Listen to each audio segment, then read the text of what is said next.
Olá, pessoal! Bem-vindos a mais um episódio de Mil Crimes. Eu sou a Bruna, comigo hoje está a Fabi. Oi, Fabi! Olá, Mil Crimers, tudo bom com vocês? Gente, hoje eu quero começar com 2 beijos muito, muito especiais. O primeiro vai para a dona Marluce, que é a mãe do Matheus. O Matheus é nosso ouvinte e ele indicou pra mãe dele o podcast. Ela virou ouvinte nova e disse que tá amando o podcast. Então, beijo, Oi, dona Marluce. Uhum. Comenta aí o que você acha também dos episódios. Pode mandar dica pra gente, de caso que você quer ver aqui. Fique à vontade, tá? E o outro beijo super especial é pro neném do Mil e Um Crimes. Não é nosso, mas é como se fosse, né, de todo mundo aqui. Que é o filhinho da Cassandra, o Owen, que tá fazendo 1 aninho agora, nesta quarta, no lançamento deste episódio. Então, parabéns para o Owen. É verdade. Gente, pra quem não sabe, conta como ele nasceu. Então, a Cassandra é nossa apoiadora, acompanha as gravações aí há muito tempo. E ela tava aqui na gravação, e depois que terminou a gravação, ela entrou em trabalho de parto e nasceu o neném Mil e Um Crimes. Então, o Owen, assim que ele completar 18 anos, ele vai ter acesso vitalício. Exato. Porque tem que ser maior de idade. Parabéns pro Owen. E é isso, gente. Parabéns pra Cassandra também, pelo neném, né? Sempre. É isso. E é isso, gente. E, gente, já vou falar aqui pra vocês que eu estou numa jornada aí pela saúde mental, vocês sabem disso, e eu tenho praticado esportes. E aí, eu participei de um podcast essa semana, e que é sobre esportes. Eu ainda não vou falar sobre, mas depois eu vou contar pra vocês tudo certinho. Porque eu descobri que tem várias pessoas que se exercitam fazendo 1001 crimes. E eu queria falar que vocês não estão sozinhas. Exatamente. Estamos juntas. E é isso aí, gente. Isso aí. Em breve novidade. Em breve novidade. E mês que vem também tem uma novidade muito grande, que a gente vai ter uma verdade? Super especial aqui, que a gente estava muito animada para fazer acontecer. E vai acontecer. Então vem aí, gente. Vem aí. Vai ser gigante. Lembrando que se você tiver aí uma historinha pra me contar, pode ser de assombração, capeta, coisa que você não sabe explicar direito o que é, ET, qualquer coisa. Manda pra mim. Pode ser uma história que você escreveu, que você criou. Uhum. Manda pra mim pra eu contar lá no Medinhos. Isso aí. No milcrimes@gmail.com. Exato. E outra coisa, ouvintes do Reino Unido, quem quiser tomar um chá comigo na Inglaterra... Um chá de cevada, né? Exato. Quem quiser tomar um chá de cevada comigo na Inglaterra, ou quem quiser tomar um chá de uísque comigo na Escócia, ou em Dublin. Ou então em Belfast, na Irlanda do Norte, me manda uma DM aí, porque eu vou estar por aí nos próximos 15 dias, passeando, e aí a gente pode se encontrar. E também, ouvintes dos Estados Unidos, em breve, daqui a pouco também tô aí. Eita, é a turma mundial, né? Uma mulher viajar. Gente, deixa eu contar aqui pra vocês um negócio. Solta historinhas da Fabi aí. Lá vem, começou cedo hoje. Historinhas da Fabi. Seguinte, gente, pra quem acompanha o podcast, vocês sabem que eu sou uma mulher que eu gosto de viajar. Por isso que eu sou pobre, porque eu gasto todo o meu dinheiro viajando. E aí, o que acontece? Eu ia fazer um passeio aí, um mochilão, no finalzinho de 2019, eu ia viajar da França até a Rússia. Ia fazer, 40 dias de viagem, não sei o quê, mochilão, bababá. Quando eu cheguei na Áustria, eu fiquei presa no lockdown. E, acabou. Ter Covid, fudeu tudo. Então, pessoas, agora eu estou tentando aproveitar os meus 30 anos, né? Porque parece que a gente ficou preso esse tempo todo e... não é estranho? Às vezes... eu tenho 32 anos. Eu vou fazer 33 daqui a um mês. E aí eu fico assim, toda vez eu crise, falo, né? Ué, mas eu não tinha 30, 2 anos tá em casa, né, cara? Porque foram 2 anos. Exatamente. E aí agora eu quero fazer essa viagem aí. Vai ser uma viagem mais curta e depois eu vou para os Estados Unidos também. Mas é porque eu quero, depois disso, sossegar o meu facho. Aí eu Essa vou, é a tipo, piada do dia. eu vou me tornar uma mulher. Eu vou ficar. Sei lá, quero ter uma casa mesmo, sabe? Em vez de, tipo, Ai, a ficar por gente finge aí, que sabe? acredita, né? Não, gente, poxa, que isso? E aí, não, vou casar, que Essa isso? parte que é a historinha da Fabi mesmo, né?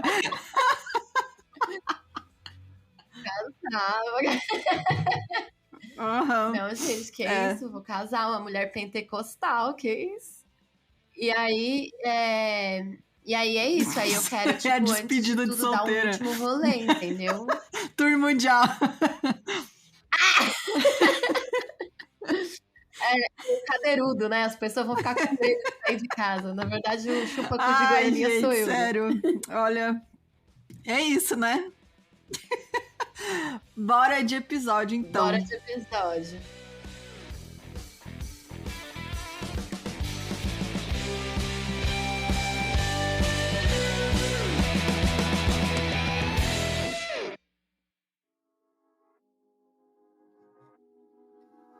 Na noite de 24 de fevereiro de 1978, os 5 meninos de Yuba assistiam a um jogo de basquete na Universidade Estadual da Califórnia, que fica em Chico, o nome da cidade é Chico, a 80 quilômetros de distância de Yuba, que é de onde eles eram.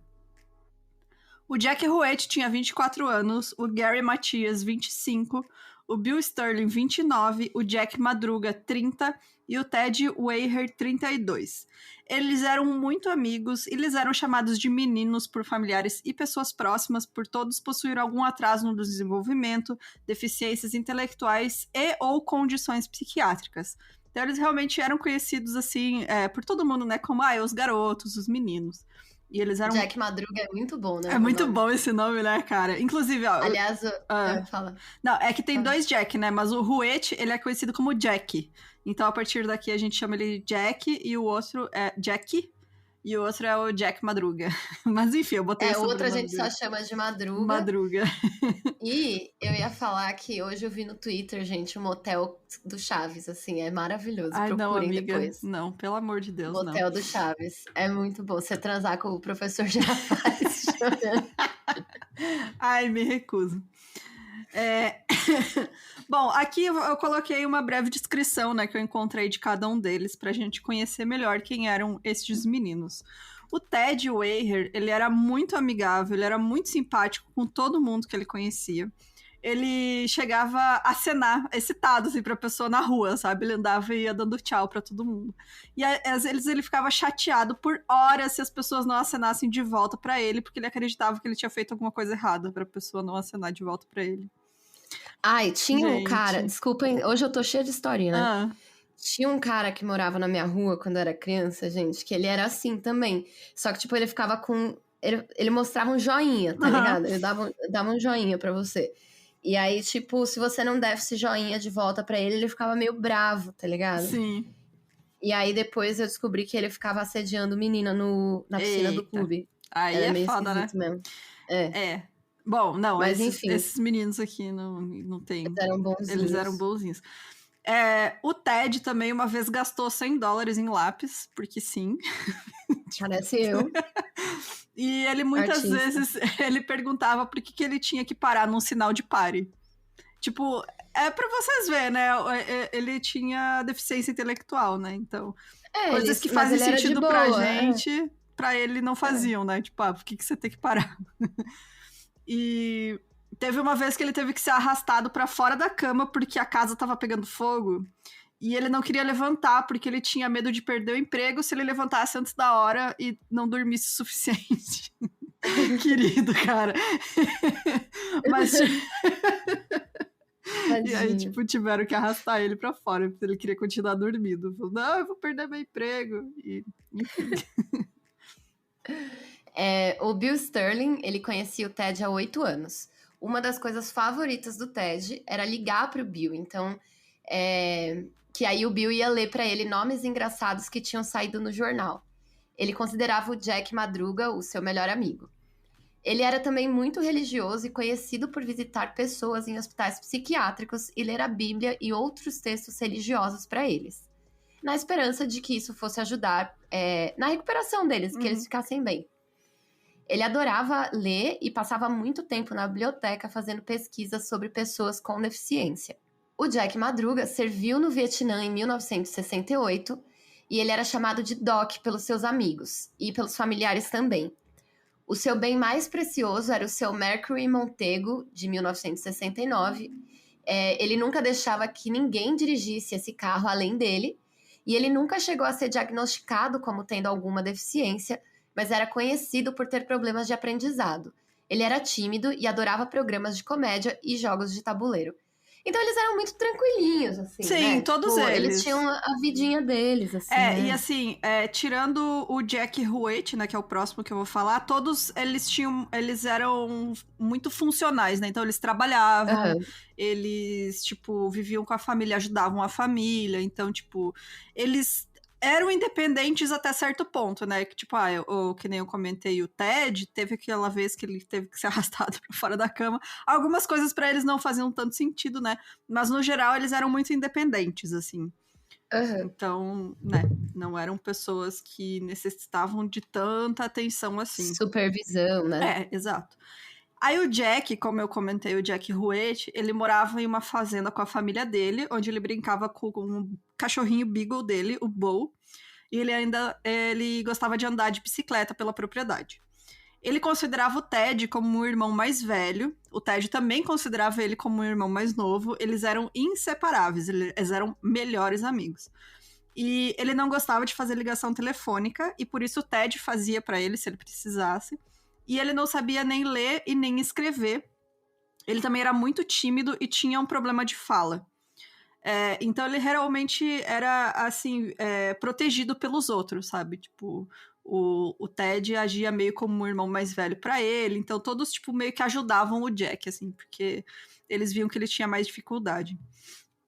E tinha também o Gary Matias. Ele também tinha servido no exército no início dos anos 70, onde ele acabou se envolvendo com drogas, e das drogas, o vício, né, acabou levando, então, a um diagnóstico de esquizofrenia, que, para quem não sabe, drogas podem, né, não causar, mas, tipo, fazer despertar... Desencadear mais cedo, né, algum problema que você teria mais pra frente, ou que ficaria latente, né.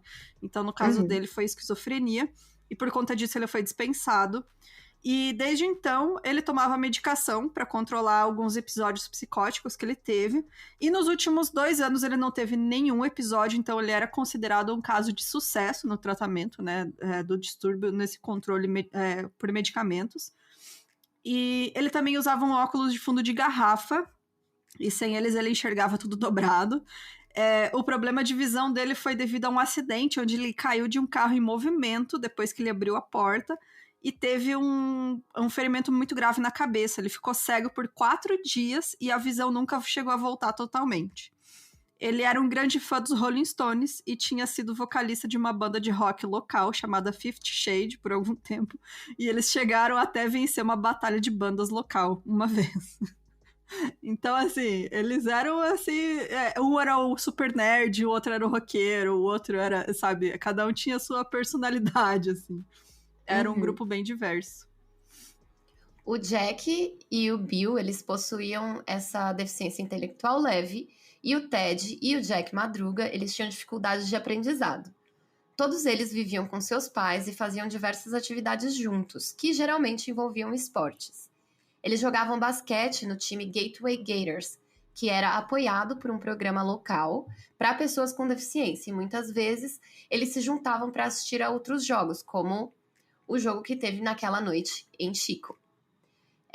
O programa que eles faziam parte, né, que apoiava os jogos, se chamava Gateway Projects, e ele atendia desde pessoas com deficiência intelectual até pessoas com problemas emocionais, ou epilepsia, esclerose múltipla, entre outros.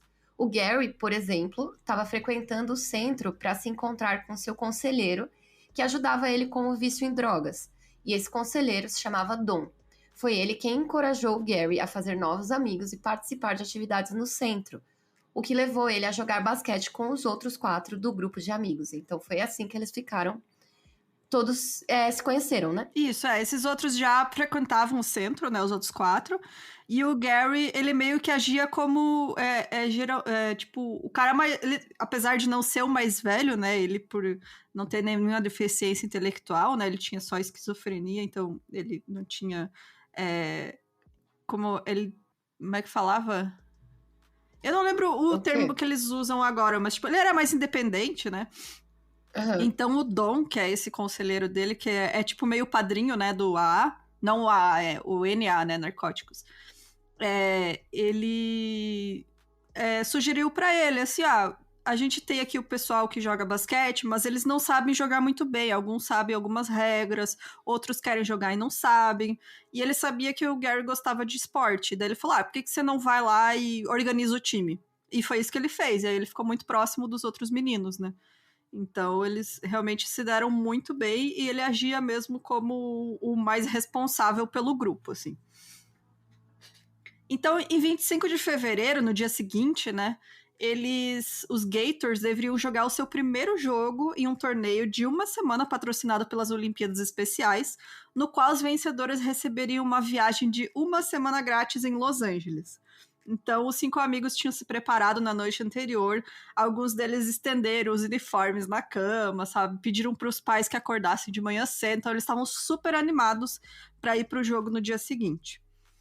E eles decidiram dirigir para Chico naquela noite para torcer pelo time de basquete da UC Davis, que ia jogar um jogo fora de casa contra o Chico State. E o Jack era o único membro do grupo, além do Gary, que tinha carteira de motorista. E ele dirigiu por 80 quilômetros ao norte até Chico, no Mercury Montego dele, que era turquesa e branco. E eles estavam usando apenas casacos leves contra as temperaturas frias da região à noite naquela época do ano. Era inverno, né, gente? Bom lembrar isso. O jogo de basquete acabou por volta das 10 horas da noite. Eles pararam em uma conveniência a 3 quarteirões da universidade, onde compraram tortas, refrigerantes e chocolates, e depois eles seguiram viagem na direção sul, e eles nunca mais foram vistos com vida.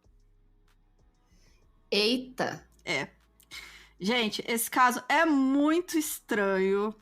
Eu tava comentando antes da gente gravar que eu tinha certeza do que aconteceu, e depois de que eu comecei a ler sobre o caso e eu descobri um artigo muito interessante, eu não tenho mais certeza de nada. Eu vou deixar o link deste artigo na descrição do episódio, que é de um podcast gringo. Eu não escutei os episódios deles sobre o caso, mas o artigo do blog deles é muito completinho, tem muita informação, então eu vou deixar aí para vocês. É do Rex, que é o The Human Exception.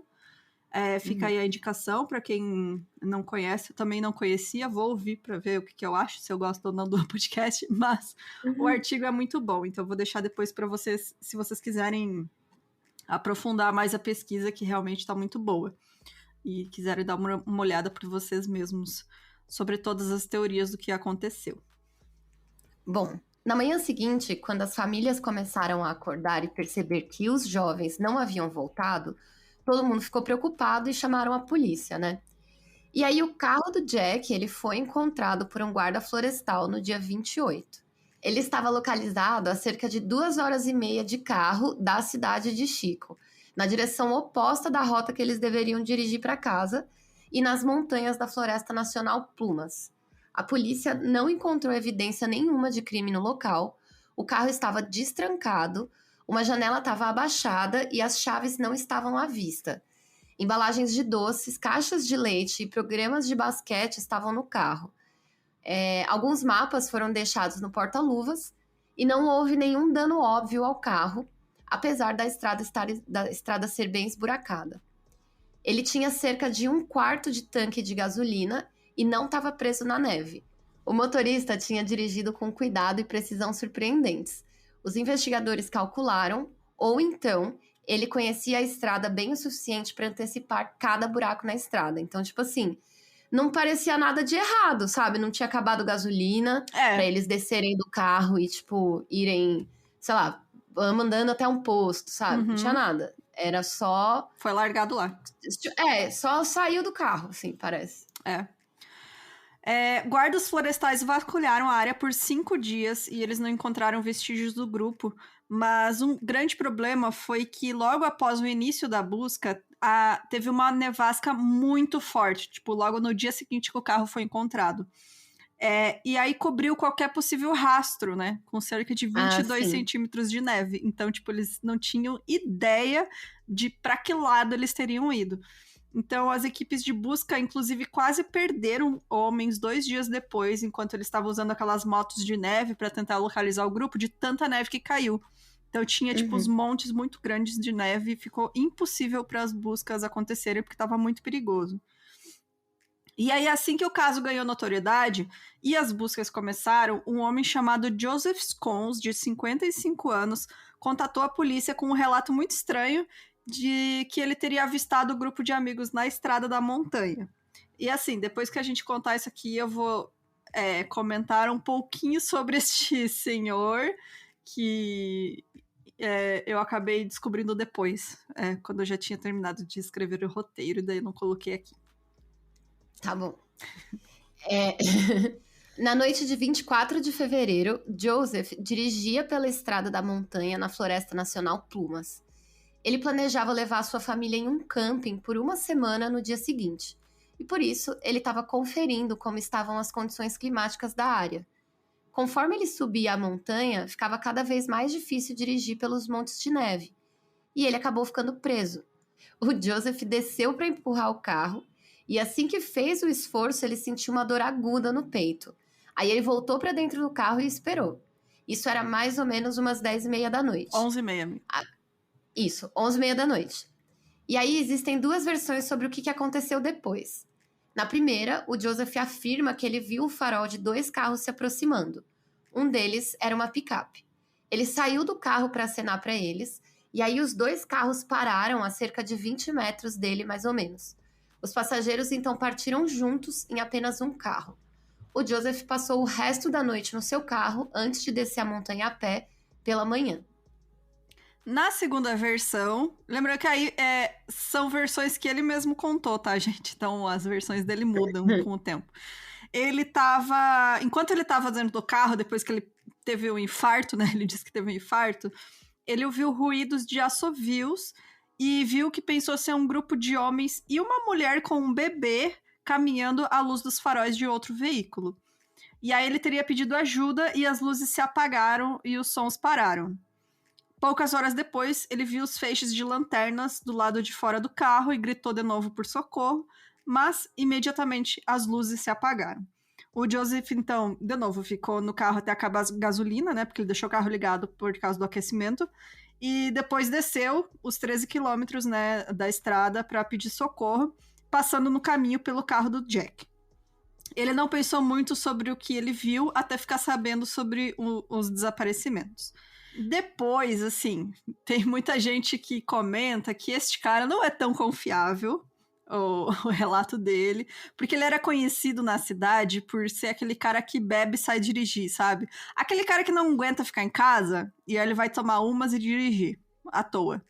E era isso que ele estaria fazendo naquela noite. E, tipo, que ele não estaria tão bem em condições de ter visto muita coisa. De falar tão bem.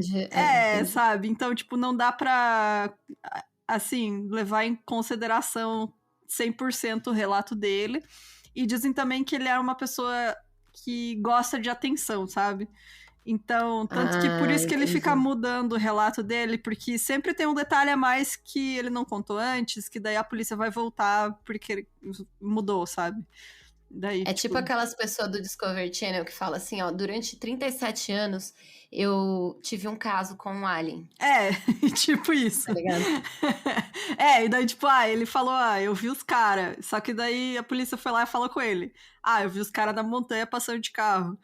E aí depois a polícia volta lá pra confirmar a história, daí ele muda um pouquinho, sabe? Não, eu vi os caras ele vira notícia de novo, exato, né? Aí ele vira... Exatamente. Então, assim, não dá pra ter certeza realmente sobre tudo isso que ele viu, porque um dos relatos ele fala que escutou gritos e não assovios. Então, assim, eu acho que realmente ele viu, provavelmente ele tava bêbado, e ficou preso na neve lá, e ficou lá até a bebedeira passar. E ele realmente viu o carro passando. Mas, tipo, esses outros relatos dele, pode ter alguma verdade neles, mas eu também não tenho certeza. Uhum. Tem também o relato de uma mulher que disse ter visto os 5, né? Os 5 homens em uma caminhonete vermelha no sábado e no domingo, a cerca de 1 hora de carro do local onde o carro do Jack foi abandonado. Ela era dona de uma loja e ela disse que 2 deles entraram para comprar comida. Um deles fez um telefonema de uma cabine telefônica próxima e os outros 2 ficaram na caminhonete.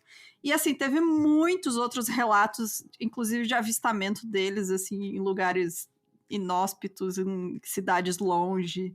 Teve médium ligando pra polícia falando que eles tinham sido mortos sei lá onde, sabe? Tipo, foi um auê.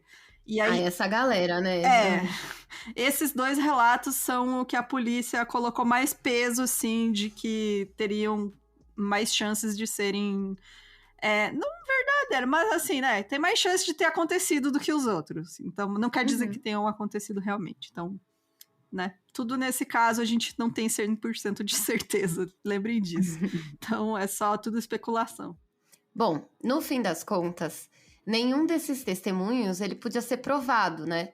Então, as buscas por helicóptero e por terra, elas não deram nenhum resultado devido ao terreno e o clima difícil, né, ali no inverno nas montanhas. Então, o caso ficou suspenso até que a neve derretesse e fosse possível fazer buscas mais profundas na Floresta Nacional. Mesmo porque é impossível, gente, não dá o helicóptero. Não tem como. Não tem Nevasca, é perigoso. muito perigoso. Tipo, não tem, eles nem têm nem por onde começar, né? E daí você arrisca também a morrer gente, né, na busca. Perder mais, exato. Bom, em junho daquele ano, um motoqueiro que andava pela área, ele encontrou um trailer de serviço florestal abandonado. Era próximo de um lugar de camping. Ele percebeu uma janela quebrada e ele foi verificar. Aí, quando ele entrou no trailer, ele encontrou um corpo deitado numa cama, coberto dos pés à cabeça com um lençol. E aí, quando a polícia chegou no local, eles descobriram que se tratava do corpo de Ted Wyer, com os pés descalços e severamente machucados com queimaduras de gelo. Então, tipo, sabe quando você fica... queimadura de gelo. É tipo, você andar descalço na neve, é isso que acontece, né? Exato. E, assim, ele tava todo enrolado em lençóis e, tipo, os lençol enroladinho, enfiado embaixo dele, sabe? Como se alguém tivesse feito isso, não ele. Uhum. Então, alguém esteve lá na cabana com ele, né? Uhum. Bom, esse trailer, ele é basicamente aqueles... É tipo um container, sabe? Com janela. É tipo aquele... Como chama aquele filme lá que é com o Into the Wild, sabe? Eu não vi esse filme. Mas ele não fica num pra ônibus? Quem viu aí... mas é a mesma coisa, tá parado no meio da neve. Não, isso aí é usado pela guarda florestal. Tipo... sim. Né? É tipo um posto de... Posto de controle, tipo, né? Que, tipo, no meio, o cara tem que ir de um ponto ao outro, tá lá esse negócio lá, se precisar, né? Tem mantimentos, enfim. Tem posto aí atrás? Hã? Tem posto aí atrás? Ai, meu Deus. Ai, mano, olha o que eu tenho que aguentar, né, gente? Bom, mas ele é tipo um trailer, assim, um container, né, com porta e janelinha. Esse trailer, ele estava localizado a cerca de 17 quilômetros acima da montanha de onde o carro foi encontrado. Se você for por trilha, vai ser muito mais, mas ele tinha... Uma moto de neve, né, do serviço florestal, tinha subido da estrada até esse trailer no dia 23 de fevereiro, então tava um caminho mais reto, assim, sabe, do que se fosse fazer trilha. Então, ficou um caminho na neve que o grupo poderia ter seguido, que compactou a neve, né, onde passou a moto. Eu tava de tarde também tentando lembrar o nome desse negócio, é snowmobile, né? E aí eu tava procurando em português se tinha nome disso, eu ia chamar de jet ski de neve, gente. Mas eu descobri que chama moto de neve mesmo. Então eu vou chamar de moto de neve. E bom, depois... Como que era? Peraí, as jet skis são como as motos, as pessoas são como os pedestres. Não, os banhistas são como os pedestres. Os bandidos são como os pedestres. E as lanchas são como carros. Tipo isso. Mas essa é na neve. Bom, Enfim, né? Tá um caminho mais reto. Se você fizesse trilha, por exemplo, dava quase 30 quilômetros de distância da estrada, né? De onde o carro foi deixado. Mas como era um caminho mais reto, dava mais ou menos 17 quilômetros. Ainda assim, longe pra caralho pra você andar na neve. Não dá. No meio da noite, na neve, e sem estar preparado pra isso. Porque lembrando, eles estavam, sem a proteção adequada, jaquetinha não tem como, e cara. tênis, sabe? Tipo, eles não estavam preparados nada pra andar na neve, nem 5 metros na neve. Falando nisso, você que é aí de São Paulo, eu não sei nos outros lugares, mas está frio pra cacete aqui. Então lembre-se de doar um casaquinho, um cobertorzinho, se você tiver aí. Exatamente. Puder ajudar, procure a sua instituição e ajude. Pode dar em igreja também, a igreja sempre pega. Sempre pega mesmo. Mas é isso. Bom, e aí no dia seguinte, né, que o trailer com o corpo do Ted foi encontrado, eles fizeram buscas daí nessa área, né, porque eles pensaram, bom, se um corpo está aqui, os outros estão próximos. Eles encontraram mais 2 corpos, isso nesse caminho entre a estrada e o trailer. Os restos mortais do Jack Madruga tinham sido parcialmente comidos por animais e arrastados por 3 metros até um riacho. Ele ainda estava com as chaves do carro. E também os restos mortais do Bill Sterling. Na verdade, a ossada dele, né, foi encontrada espalhada por 15 metros do outro lado da trilha em uma área com árvores. 2 dias depois, nessa mesma trilha, mas mais perto do trailer, o pai do Jack, Hoyt, que quis participar das buscas, apesar do polícia falar, tem chance de você encontrar os restos do seu filho. Ele quis participar e ele realmente encontrou a espinha dorsal do filho dele, junto com uma calça e sapatos.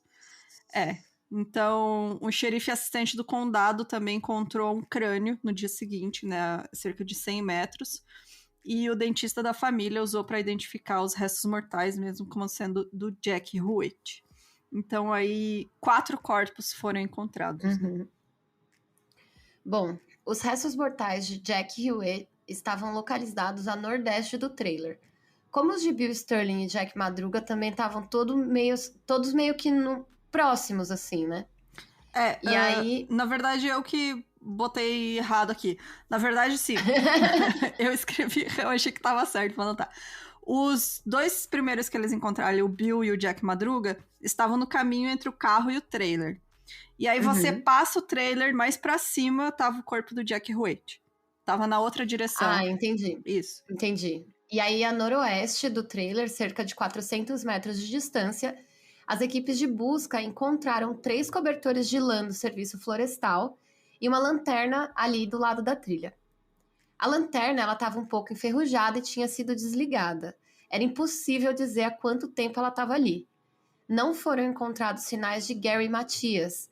Os tênis dele foram encontrados dentro do trailer, o que sugeriu aos investigadores que ele poderia tê-los tirado para calçar os sapatos de couro de Ted Wire, principalmente porque o Ted tinha pés maiores e os pés de Gary poderiam ter inchado devido ao congelamento.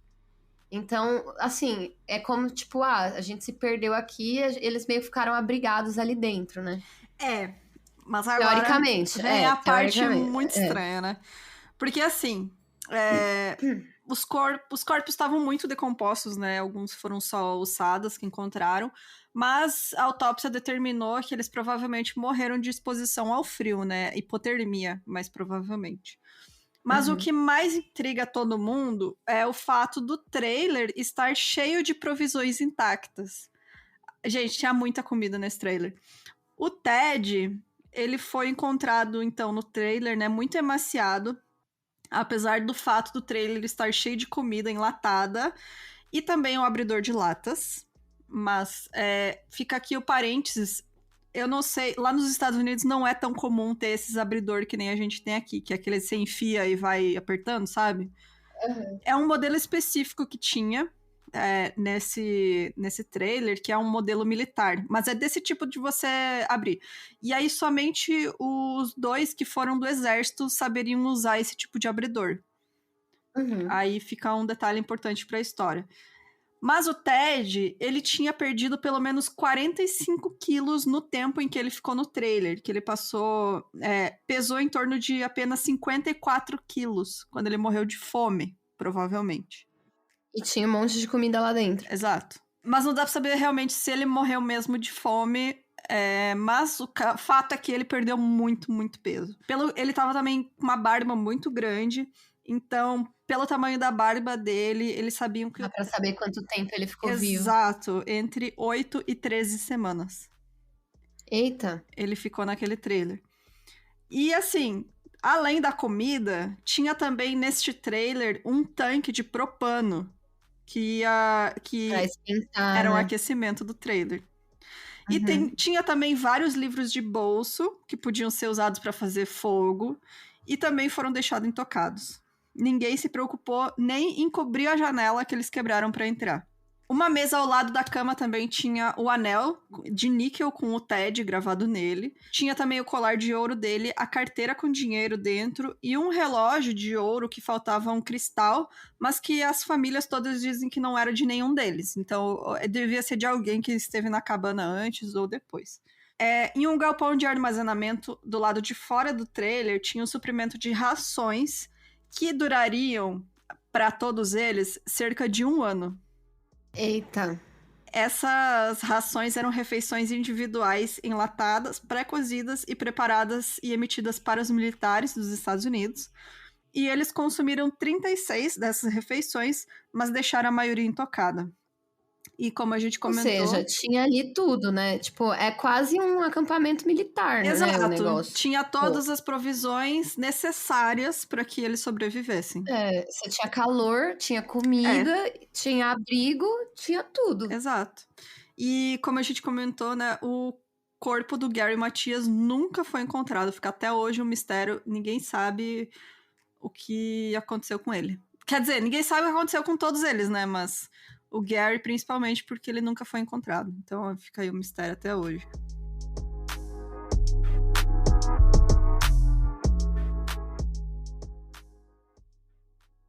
E agora a gente começa com as especulações do que pode ter acontecido. Bom, esse caso inteiro, né, ele é envolto em várias perguntas que nunca puderam ser respondidas e que talvez nunca serão, né? Por que eles tinham pego a estrada da montanha e não seguido na direção sul de volta para casa? Primeiro que, né, era um caminho que eles estavam acostumados a fazer já. Por que eles não tentaram desatolar o carro da neve se ele tivesse ficado preso? Isso que não tava nem preso o carro.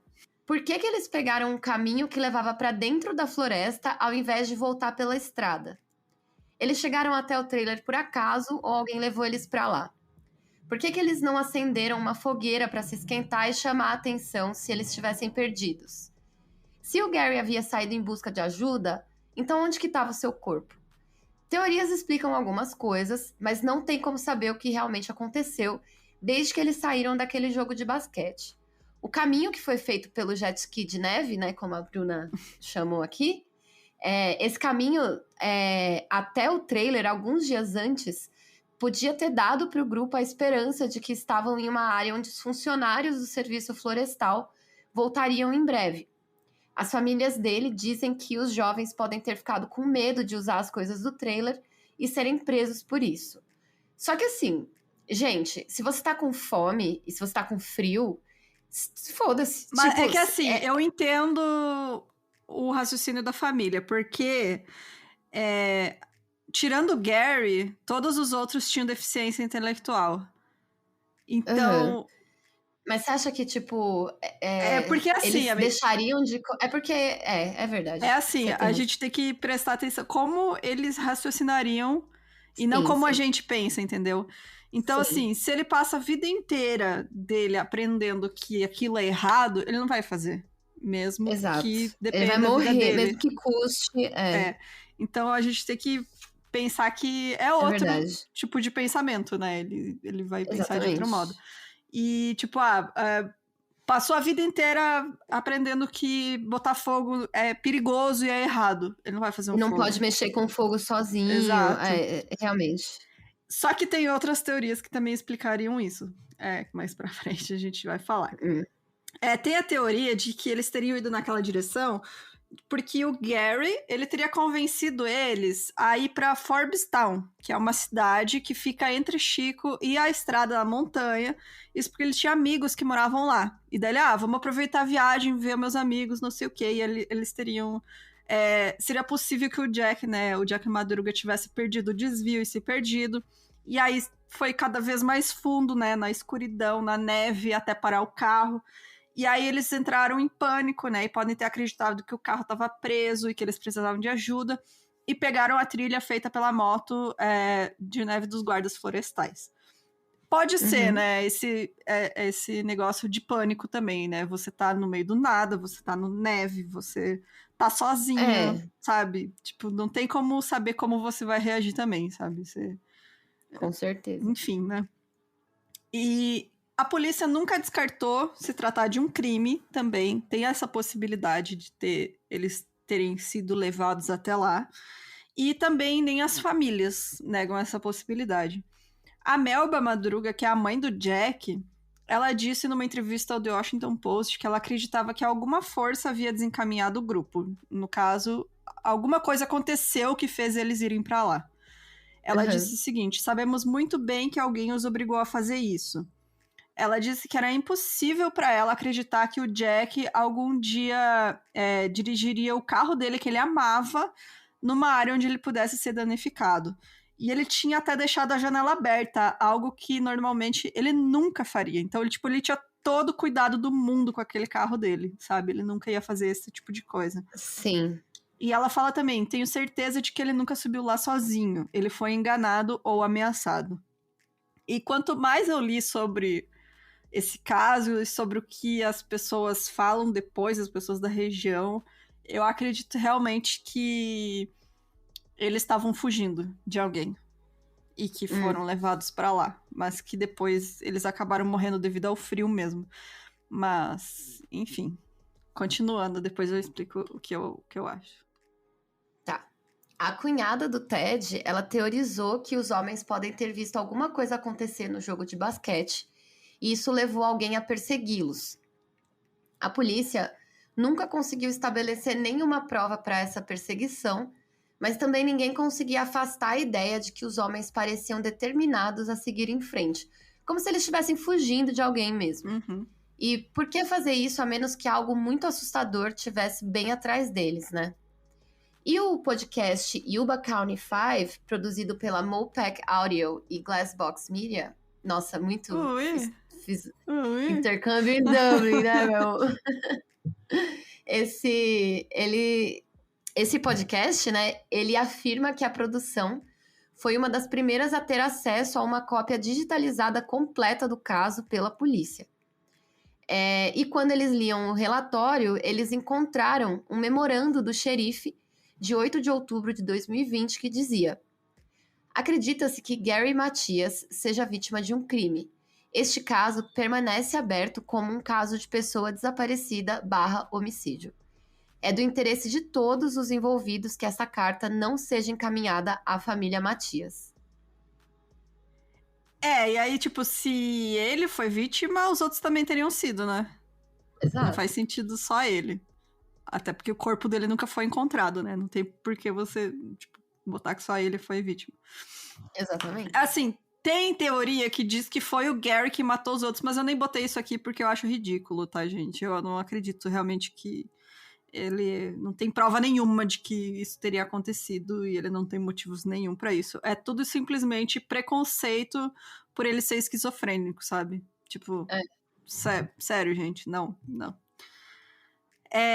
E aí tem um livro, que isso, agora, a partir daqui, eu fiquei sabendo depois que eu tinha terminado o roteiro, que eu descobri que tem este livro, e aí eu acabei parando neste artigo que eu botei aí na descrição do episódio. Esse livro chama Out of Bounds, O que Aconteceu com o 5 de Yuba. Ele é escrito por Drew Bisson, e ele apresenta alguns relatos não oficiais, mas que são muito interessantes, assim, levanta mais perguntas do que responde. Esse cara, ele viajou para a região, né, onde aconteceu o caso, ele conversou com várias pessoas locais, ele conversou com familiares também dos 5, e ele colheu depoimentos e relatos sobre o que teria acontecido naquela noite. E ele afirma no livro que o grupo se envolveu em uma briga depois do jogo de basquete na universidade. Aí começa, né? Eu não sabia disso, cara, antes. Tipo, todas as vezes que eu tinha lido sobre esse caso, eu nunca tinha ficado sabendo dessa briga. Mas todo mundo na região sabe o que aconteceu. Inclusive as famílias e a polícia também, sabe? Segundo os relatos, então, o Jack Ruete, que tinha, né, as dificuldades de fala e era muito tímido, ele foi alvo de bullying, né, por 3 jovens locais de Chico. Esse grupo de 3 homens que não foram nomeados, foram apenas chamados de moradores, eles se aproximaram do Jack e do Ted no estacionamento da conveniência que eles tinham parado para comprar comida e começaram a zombar dele por causa da deficiência dele e exigindo o dinheiro que eles tinham. Os homens teriam ficado empurrando, cutucando e xingando o Jack até que ele gritou chamando os outros, que ainda estavam na loja. E aí, quando o Jack Madruga e o Gary saíram da loja, eles confrontaram os homens, porque eles eram muito grandes, os dois. Eles eram jogadores de basquete, né? Então, o Jack Madruga, principalmente, né? E o Gary. O Ted também era muito alto, né? Mas, enfim, eles saíram da loja, estavam usando a camiseta do time, inclusive. E aí, o Gary tava muito puto com os caras, porque, lembrando, o Gary se sentia responsável pelos outros, e ele ficava mais puto ainda porque o Jack, né, era o mais... o que era sempre alvo, né, de tudo, porque ele tinha deficiência intelectual. Que era o mais tímido, né? Era o mais tímido, e ele era visto como o mais fraco, né, por todo mundo. Então, ele chegou no soco com os caras e brigou com os caras. Trocou soco. Eita. E aí o Gary era o único no grupo, né, que não tinha nenhum tipo de deficiência intelectual. E a esquizofrenia dele estava controlada, né, com os medicamentos. Ele tomava semanalmente medicamentos, então ele não estava com os medicamentos dele naquela noite, porque ele tinha tomado na noite anterior. E assim, como eu falei, ele se sentia mais responsável pelo grupo, né, e capaz de enfrentar quem atacava eles. Então, depois que eles voltaram pro carro, depois dessa briga, né, eles poderiam ter sido perseguidos por esses outros homens que brigaram com eles, e por isso teriam pego a estrada das montanhas, até mesmo na tentativa de chegar até os amigos do Gary em Forbestown para ir conseguir ajuda. Então, essa briga é conhecida pelos familiares deles, foi reportada para a polícia na época, e também pelo o cara que trabalhava na loja de conveniência. Ele disse que ajudou a separar a briga. Quando o Gary chegou lá no soco nos caras, ele ajudou a separar. Então, a polícia sabia, só que realmente, assim, esse caso é muito triste também, porque pelos 4 ali terem deficiência intelectual, na época já tinha... Gente, hoje em dia tem tabu sobre isso e tem preconceito, imagina nos anos 70, né? Então, Exato. assim, a polícia não tirou a impressão digital do carro, sabe? Foi negligenciado muita coisa de investigação que poderia ter ajudado, assim, a responder muitas perguntas, né? Então, que nem agora, essa questão da briga, eles não foram atrás, sabe? Então, tipo, tem muita coisa que ficou sem resposta justamente por conta do preconceito da época. Bom, o livro ele também conta a história de Alan Martin. Alguns meses depois que os corpos foram encontrados, ele parou na residência dos Matias e, com a consciência pesada, ele começou a contar uma história sobre a noite em que o grupo desapareceu. Ele disse que ele estava junto com os outros homens que tinham atacado os meninos e que depois que o Gary os enfrentou, ele foi morto e jogado em uma represa próxima. Depois disso, eles teriam dirigido o carro de Jack Madruga montanha acima e mandado os 4 jovens saírem no meio da noite. Esse cara, o Alan, ele morreu de overdose de heroína 2 dias depois de visitar a família Matias. Um dos homens que estava com o Alan possuía uma caminhonete vermelha e ele se mudou para o Arizona pouco tempo depois da morte de Alan. Então, logo assim, na sequência, né? Porque foi muito rápido. É muito estranho. Cara, a irmã mais nova do Gary, a Tammy, ela é uma das pessoas que mais deu entrevista pro cara do livro e que mais confirma ou não essas histórias, né?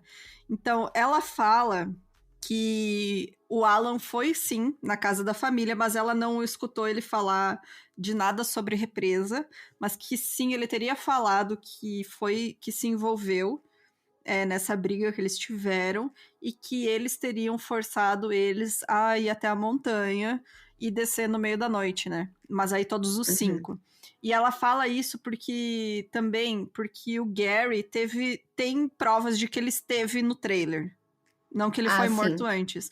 Porque assim, o Dan, que era o conselheiro dele, né, na questão de drogas, o Dan tinha falado pra eles manter um diário. Então, tipo, ele tinha o costume de escrever sempre. Ele sempre não era bem. Às vezes ele nem tinha caderno, era só folhas, sabe? Bilhetes que ele escrevia o que ele tava pensando, enfim.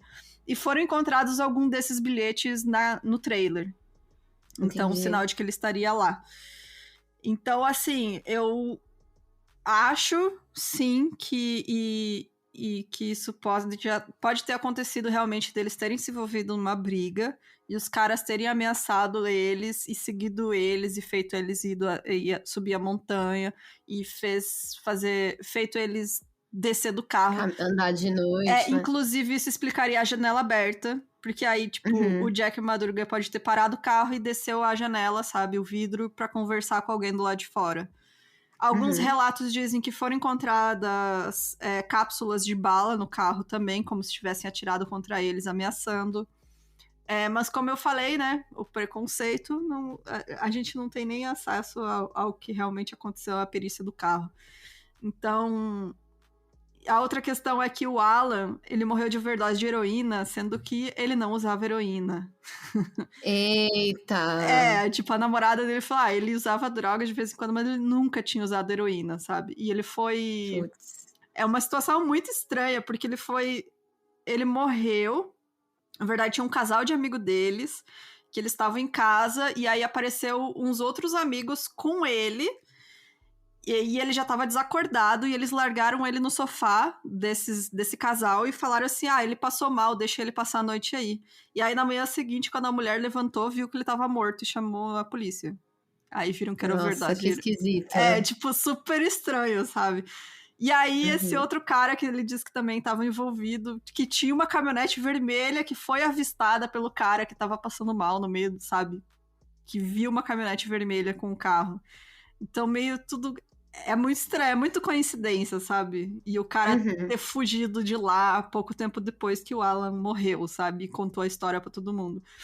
E aí tem o relato... É muito estranho, né? Tipo... muita coincidência, sabe? Muita coincidência. Muito. E aí tem o relato também de uma outra familiar de um deles que ficou... Porque assim... Nessa cidade, eles falam, todo mundo sabe quem tá envolvido, sabe? No assassinato deles. É tipo West Memphis 3, né? Só que ninguém quer falar. Ninguém quer falar, mas todo mundo Exato. sabe mais ou menos. E aí você soma isso com o preconceito da polícia, o trabalho mal feito, né? Exatamente. E aí, tipo, eles falam, inclusive, que um dos envolvidos, hoje em dia, seria um pastor, que ele, tipo, virou pastor nos anos 80, 90. Só que na época o cara era super barra pesada, assim, sabe? Que inclusive andavam com ele por medo, assim, algumas pessoas. E que esse cara estaria envolvido na morte dele, sabe? Que seria uma dessas pessoas que fez eles dirigir até a montanha e tal. Então, assim, gente, dei uma olhada nesse... Vou deixar o link ali, porque tem muita coisa... Claro que tem muita coisa que não dá pra levar tanto a sério, né? Mas, enfim... Tem muita coisa que é estranha, sabe?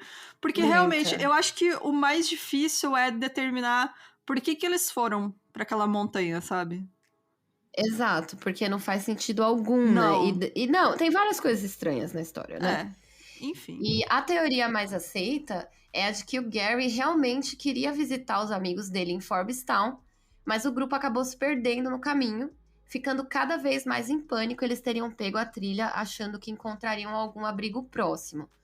O Jack Madruga e o Bill Sterling, eles podem ter morrido de hipotermia na caminhada até o trailer, pois nenhum deles estava com roupa ou calçados apropriados para a neve. Ao chegarem no trailer, os 3 permaneceram por alguns dias juntamente com o Ted Wire, que estava muito machucado devido aos pés congelados. O Gary, sendo o mais funcional do grupo, pode ter saído antes em busca de ajuda e acabou se perdendo na floresta. O Jack Ruett, ele deixou o trailer depois da morte do Ted e enrolou ele em alguns lençóis, também saindo em busca de ajuda, já que o Gary não voltou e também acabou morrendo de frio. E assim, essa aqui é a história, né, que a polícia conta, mas é muito estranho. Isso aqui é a que eu menos acredito, assim, sabe? Eu acho Tipo, que de a tudo. ordem deles morrerem nessa teoria está certa. Mas eu acho que realmente alguém ameaçou eles para eles descerem do carro. Ah, sim, com certeza. Com certeza. Porque ali a gente já tem esse negócio, né? Tipo, o cara, ele não largava o carro de jeito nenhum, né? Uhum. Tem isso. Ele jamais largaria o carro com a janela aberta. Ele nunca, tipo, mudaria a forma dele agir, né? Mesmo. Sim, Realmente é difícil isso, é, sabe? E aí tem também toda essa briga aí que ninguém nunca comenta sobre, é, que ninguém fala e que fica só lá na cidadezinha, né? Coisa de cidade do interior, né, gente? Todo mundo exato. sabe, né? Tipo, essas coisas assim. E aí eu acho que essa ordem aí que é apresentada, eu acho que realmente aconteceu. Porque assim, Aham. você imagina caminhar de noite na neve, cara, por horas. Porque foi Nossa, horas não. caminhando. Você morre de hipotermia muito fácil, cara. Você É perde calor muito rápido. é muito rápido. E aí eu acho mesmo que os outros três chegaram na cabana. E aí o Gary, né, conseguiu comida ali e tal. Só que como não tinha nenhuma comida próxima, e assim, isso explicaria também a questão deles terem sido ameaçados e por que que eles não acenderam fogo. Porque ele provavelmente estava com Pra não medo. acharem eles. Estava com medo de ser localizado por quem estava perseguindo eles. Isso Uhum. explicaria também. E não tinha nenhuma comida perto da cama onde encontraram o Ted, então quer dizer que alguém estava alimentando ele. Aham. Então, realmente, teve mais gente que ficou com ele na cabana. Então, eu acho realmente que ficou, né, o Gary, o O Ted Gary. e o Jack. E aí o Jack, como sendo, né, o que tinha mais dificuldade, quando o Gary saiu, ele realmente não sabia mais o que fazer. Aham. E, Ficou. Realmente. sabe? E aí o Ted pode ter morrido. Acho que na autópsia diz que ele morreu. Como é que é? Que tem aqui. Deixa eu pegar o nome certinho. Edema pulmonar. Isso aí Uhum. pode ser causado por uma infecção, né? Justamente os pés dele chegaram a necrosar por conta dos ferimentos, né? Da neve. E depois que ele morreu, aí o Jack, coitadinho, tava sozinho lá, enrolou ele nos lençol, né? Como se fez o que ele pôde e tentou ir atrás do Gary, só que não sabia nem por onde ir, né? Foi pro lado errado e Uhum. morreu também. Nem por onde começar. E aí, como o Gary realmente era o que tinha maior capacidade física também, né, de conseguir ajuda, ele deve ter tentado ir por um caminho diferente, sabe? Pra não. Vai que ele tava com medo que tinha os caras ainda atrás dele, sabe? Pra mim isso aí tá com cara de bullying, sabe? Uhum, exato. Não é? Tipo, o cara foi longe demais, aí tipo assim, não vamos estragar a vida dele, sabe? Esse papo aí. Uhum. É muito, muito, muito estranho. E assim, tem também relatos de que nessa época, inclusive alguns anos antes, o Gateway Project que eles participavam foi alvo de ataques, de ódio. Então, tipo, chegou a ter Óbvio, né? bomba, sabe? Ameaça de bomba, teve coquetel Molotov jogado no negócio, que, tipo, pegou fogo, eles perderam um monte de coisa, sabe? E nessa época estava acontecendo muita movimentação a favor dos direitos das pessoas com deficiência, e obviamente que vai ter, né, os filhos da puta que vão ser contra e achar um Claro. absurdo e preconceituoso, enfim, que estavam atacando essas organizações. Não foi só esse projeto deles, foi várias nessa época que estavam sendo atacadas. Uhum. Então, realmente tinha muito bullying, muito preconceito, né? Contra pessoas com deficiência. Ainda tem, né, gente? Mas era um negócio muito Sim. mais explícito na época. Imagina, pra você ter um molotov jogado no lugar, sabe? Meu. Não, é absurdo. Então, assim. Não seria de se espantar, sabe? Que isso tivesse acontecido realmente, deles terem Não, sido ainda mais Estados Unidos, né, gente? perseguidos. E, enfim, tem outras teorias que dizem que estavam O alvo era principalmente o Gary, e aí por ele estar longe de casa, aproveitaram que ele estaria lá longe de casa para tentar pegar ele. Enfim, tem a teoria do pé grande também, é claro, né? Porque esse caso é conhecido como Dyatlov Pass dos Estados Unidos. E tem também vários supostos avistamentos do Gary vivo depois disso. Inclusive pela irmã dele. Eita. Que inclusive ela trabalhava de enfermeira, se eu não me engano, a Temi. E ela disse que uma vez viu um cara que era exatamente igual ele no hospital. E ela conversou com ele, pediu se o nome dele era Gary Matias, o nome dele era Gary outra coisa. E ele... Eita. Até a voz era parecida, mas no fim não era ele. Mas ela tinha certeza que era. Então, assim... É muito mais estranha, cara, sério. Mas eu realmente acredito, não sei. Deixa as teorias de vocês aí. O que vocês acham do caso? Eu realmente acho que eles sofreram, sim, algum tipo de bullying e preconceito e que foram forçados a subir aquela montanha e descer do carro. E a partir dali eles acabaram morrendo pelas condições, né? De estarem... Eu também acho, eu concordo muito. Não sei, gente. Ai, gente, sério. Nesse caso. Quanto Quanto mais você lê, ele fica mais louco. Vai ficando mais louco. mais você acha muito estranho as coisas. E deixem aí o que vocês acham que aconteceu, né? Você acha que... Ou se você sabe de alguma coisa aí que a gente não sabe. Vai que, né? Conta pra gente aí. E é isso. De ter algum recado a mais pra finalizar? Não. Não? Vamos então para os comentários do último episódio. Bora.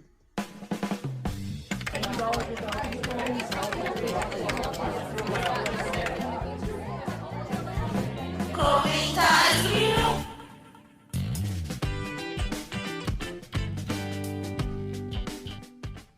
Lembrando que o último episódio foi o da Brittany Murphy.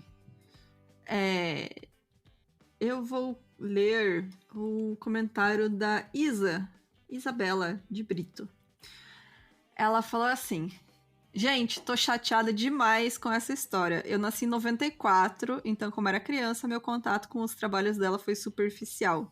O único que ficou mais na minha memória foi o Grande Menino na Pequena Mulher, e sinto que preconceituosamente eu projetei a personalidade da personagem do filme na imagem da atriz. Que acontece muito, né? É tipo o Joffrey do Game of Thrones. Coitado, né? O menino mó de boa. Nossa. Então, quando eu soube da morte dela em 2009, não me abalou. Eu já adolescente imaginei, drogas, mulher mimada rica com problemas. Então, ouvir este caso fez muita diferença pra mim. Que vontade de salvar essa mulher. Que homem horrível que surgiu na vida dela, fez ela deteriorar aos poucos. Um homem que bate uma mulher é tão perigoso quanto um homem que suga a alma de uma mulher apenas com palavras. Acredito muito na carência dela e da mãe dela e do tamanho da ingenuidade. Morreu completamente inocente. Tão evitável e tão inevitável ao mesmo tempo. Chateada demais. Cara... Realmente. É muito triste você ver o estrago que um homem maldito faz na vida de uma mulher, nossa, né? nem fala. Pelo amor de Deus. Muito foda. Um dia, gente, nesse programa aqui, eu vou expor o meu ex que me bateu, viu? Eita, gente. Quando tiver livre de possibilidades de processinhos, né? Quando as 3 estiverem morando fora do Brasil. Que daí pode chegar a notificação e a gente não dá bola. Pois é. Mas um dia, viu, gente? Sou eu, né? Já tô aqui, já prometendo a vingança, né?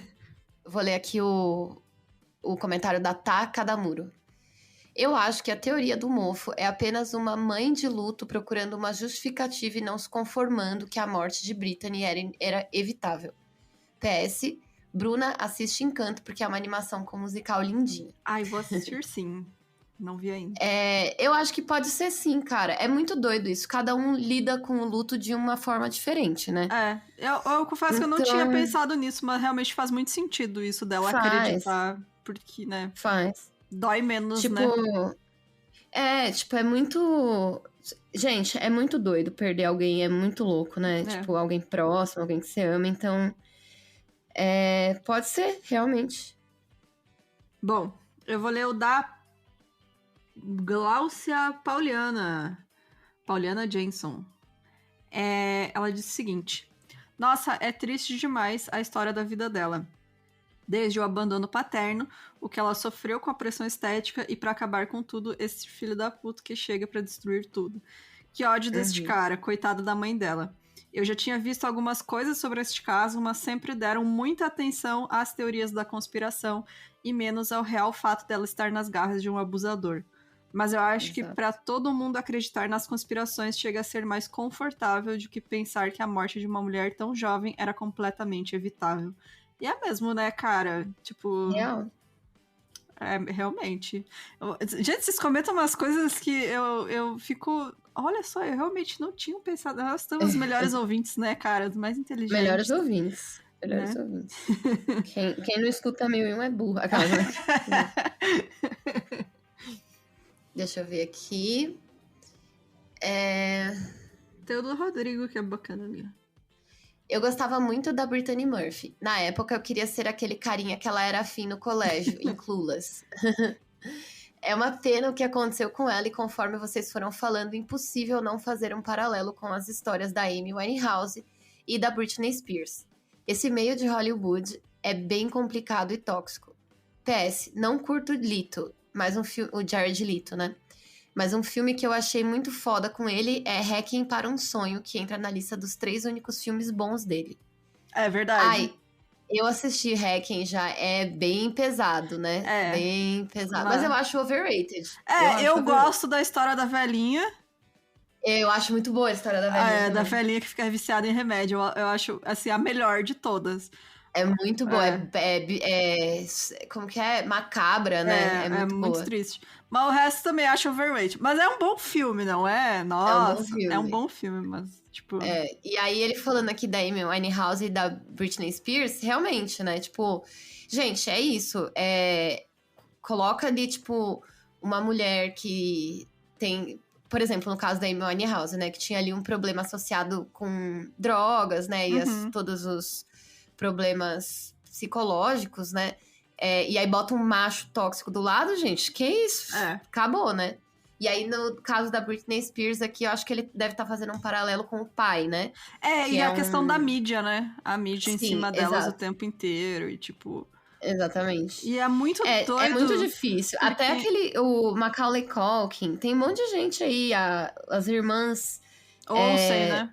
Olsen, tipo... Gente, essas coisas aí, se você não souber fazer direitinho, tipo, você fode sua cabeça.